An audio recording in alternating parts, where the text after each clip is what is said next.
SKN40 ജനകീയ യാത്ര മലപ്പുറം ജില്ലയിൽ പര്യടനം തുടരുകയാണ്. യാത്ര GMLP സ്കൂൾ കാരത്തോട് എത്തിച്ചേർന്നിരിക്കുകയാണ് ഇപ്പോൾ. അത് കൊടുക്കണ്ടെന്ന് പറഞ്ഞു. അങ്ങനെ എത്രയോ അനുഭവങ്ങൾ, ഈ അനുഭവങ്ങൾക്ക് നടുവിലൂടെയാണ് നമ്മുടെ ഈ 4 പതിറ്റാണ്ടുകളിലെ യാത്ര. ഞാൻ ഈ കാര്യത്തിലേക്ക് വരികയാണ്. നമ്മൾ ഈ യാത്ര തുടങ്ങിയത് തിരുവനന്തപുരത്ത് നിന്നാണ്. നിങ്ങൾക്കറിയുന്ന പോലെ കേരളത്തിലെ മയക്കുമരുന്ന് വ്യാപനത്തിനെതിരായിട്ടാണ് നമ്മുടെ ഈ യാത്ര.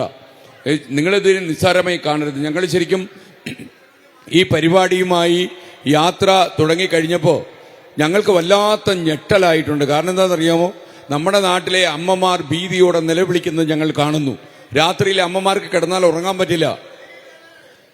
നിങ്ങൾ വിചാരിക്കും എൻ്റെ വീട്ടിലെ കുട്ടികളെല്ലാം ഭേദമാണ്, അതുകൊണ്ട് എനിക്ക് സുഖമായിട്ട് ഉറങ്ങാം എന്ന് കരുതിയാലും അതിനകത്ത് കഥയില്ല. അപ്പൊ അമ്മ ഇങ്ങോട്ട് വന്നു. അമ്മ എവിടെ നിൽക്കുന്നതാന്ന് തോന്നുന്നു അവർക്ക് പ്രശ്നം. അതായത് എന്തു പറ്റി? മറയുന്നോ?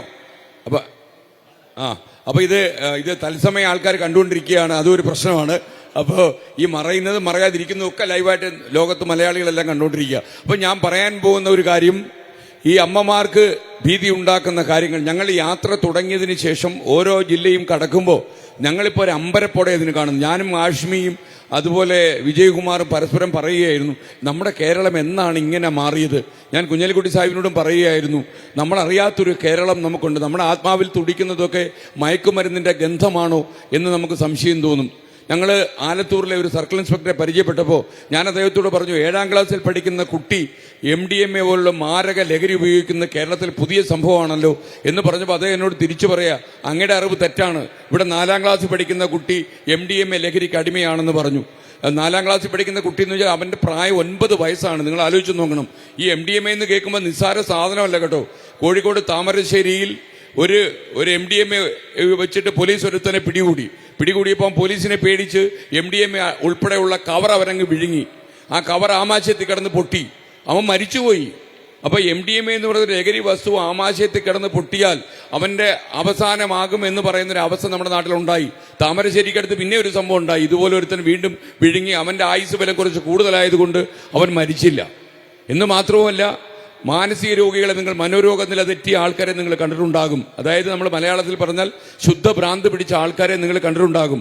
അത് ശരിക്കും ഒരു രോഗാതുരമായ അവസ്ഥയാണ്. നമ്മുടെ ശരീരത്തിലുണ്ടാകുന്ന ഒരു ജീൻ ഫാക്ടറിന്റെ പ്രവർത്തനം മൂലമാണ് നമ്മുടെ രോഗനില വഷളാകുന്നത്. അത് അയാളുടെ കുഴപ്പമല്ല, രോഗം ഒരു കുറ്റമല്ല.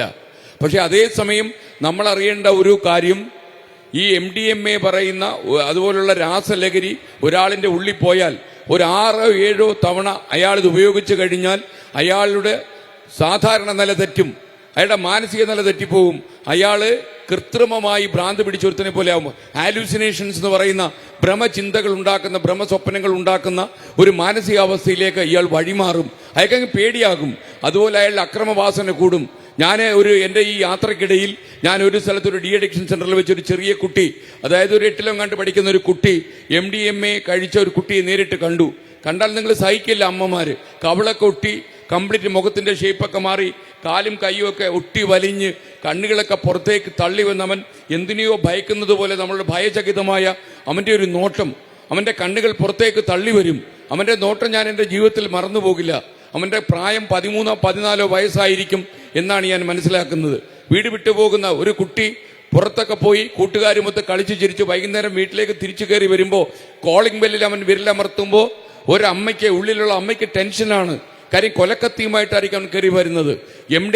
MDMA കഴിക്കുന്ന ഒരു കുട്ടിയുടെ ഏറ്റവും വലിയ പ്രശ്നം, ഒരു മുതിർന്ന ആളിന്റെ പ്രശ്നം പ്രതികാരദാഹിയാണ്. രക്തം ചീറ്റിത്തെറിക്കുമ്പോൾ അവന് പ്രശ്നമല്ല. വെഞ്ഞാറമൂടിലെ അപ്പാൻ എന്ന് പറഞ്ഞൊരു കൂട്ടക്കൊല ചെയ്തൊരു ചെറുപ്പക്കാരനെ നിങ്ങൾ കണ്ടില്ലേ? ഒരേ ചുറ്റിക കൊണ്ട് 6 പേരുടെ തിരുനെറ്റി അടിച്ച് തകർത്ത് 5 പേരെ കൊലപ്പെടുത്തിയ ഒരു ഭീകരൻ. അവൻ കുളിച്ച് കുട്ടപ്പനായിട്ട് പോൺസ് പൗഡറൊക്കെ അടിച്ച് നല്ല സാധനമൊക്കെ അടിച്ച് ലെവലായി വെഞ്ഞാറമൂട് പോലീസ് സ്റ്റേഷനിൽ ചെന്ന് കയറി സിയോട് പറഞ്ഞ് ഞാൻ 6 പേരെ കൊന്നിട്ട് വരുമെന്ന് പറഞ്ഞു. സി പറഞ്ഞ് നീ മൂലക്കാണ് ഇരിക്കാൻ മതി, സി വെച്ച് തലയ്ക്കോ സുഖമില്ലാത്തവനായിരിക്കും എന്ന് പറഞ്ഞു. അരമണിക്കൂർ കഴിഞ്ഞപ്പോഴേ CI വിശ്വസിച്ചുള്ളൂ. എന്നിട്ട് പോലീസുകാർ കോൺസ്റ്റബിളിനോട് CI പറഞ്ഞു, ഇവൻ കുറെ നേരമായിട്ടിരുന്ന് ഭ്രാന്ത് പറയല്ലേ, നിങ്ങളൊന്ന് അന്വേഷിച്ചിട്ട് വാ, അവിടെ ആരും മരിച്ചിട്ടുണ്ടോന്ന്. ചെന്നൊരു വീട് തുറന്നു നോക്കി, അവിടെ 2 മൃതദേഹം കിടപ്പുണ്ട്. പിന്നെ അടുത്ത വീടുകളിലൊക്കെ മൃതദേഹം. 5 പേരാണ് മരിച്ചുപോയത്. ഈ കൂട്ടക്കൊല നടത്തുന്ന അപാനൊക്കെ ശരിക്കും ഇതേപോലുള്ള ഏതെങ്കിലും ഒരു രാസലഹരിക്ക് അടിമയായിരിക്കുമെന്നാണ് ഞാൻ വിശ്വസിക്കുന്നത്. കേരളം കഴിഞ്ഞ കുറച്ചു കാലമായി വളരെ മാറിപ്പോയി. നമ്മൾ അറിഞ്ഞില്ല. നമ്മൾ താമസിച്ചു പോയി, ശരിക്കും നമ്മൾ താമസിച്ചു പോയി. ഇന്ന് നമ്മുടെ പോലീസ് വളരെ സജീവമാണ്, എക്സൈസ് സജീവമാണ്, ഇഷ്ടം പോലെ റെയ്ഡുകൾ നടക്കുന്നുണ്ട്. മാത്രമല്ല ഇതിൽ രാഷ്ട്രീയ ഇടപെടലുകൾ പാടില്ലെന്ന് മുഖ്യമന്ത്രി പറഞ്ഞിട്ടുമുണ്ട്.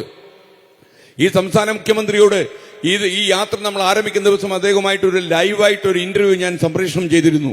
അന്ന് അദ്ദേഹത്തോട് ഞാൻ ചോദിച്ചു, ഈ നാട്ടിലെ കോവിഡിന് ശേഷം നമ്മുടെ ആളുകൾ നേരിടുന്ന ഏറ്റവും വലിയ പ്രതിസന്ധിയിലൂടെ കടന്നു പോവുകയാണ്. ഒരുപക്ഷെ അങ്ങയുടെ മുഖ്യമന്ത്രി എന്ന നിലയിൽ അങ്ങയുടെ കാര്യക്ഷമത പരിശോധിക്കുന്ന ഏറ്റവും വലിയ സംഭവം ഈ പ്രതിസന്ധിയായിരിക്കും. കേരളം ഒരു പ്രതിസന്ധിയുടെ മുൻപിൽ പെട്ടുകഴിഞ്ഞു. നിങ്ങൾ അമ്മമാരൊക്കെ ശ്രദ്ധിക്കേണ്ട ഒരു കാര്യം, നമ്മുടെ വീട്ടിൽ SKN40 യാത്ര ലഹരിക്കും അക്രമത്തിനുമെതിരെ നടക്കുന്ന ബോധവൽക്കരണ യാത്രയാണ്. ഈ ജനകീയ യാത്ര മലപ്പുറം ജില്ലയിലാണ് ഇപ്പോൾ പര്യടനം തുടരുന്നത്. നമ്മളിപ്പോൾ കണ്ടത് GMLP സ്കൂൾ കാരത്തോട് എത്തിച്ചേർന്നിരിക്കുന്നു. അവിടെ SKN സംസാരിക്കുന്നതാണ് നമ്മൾ കണ്ടത്.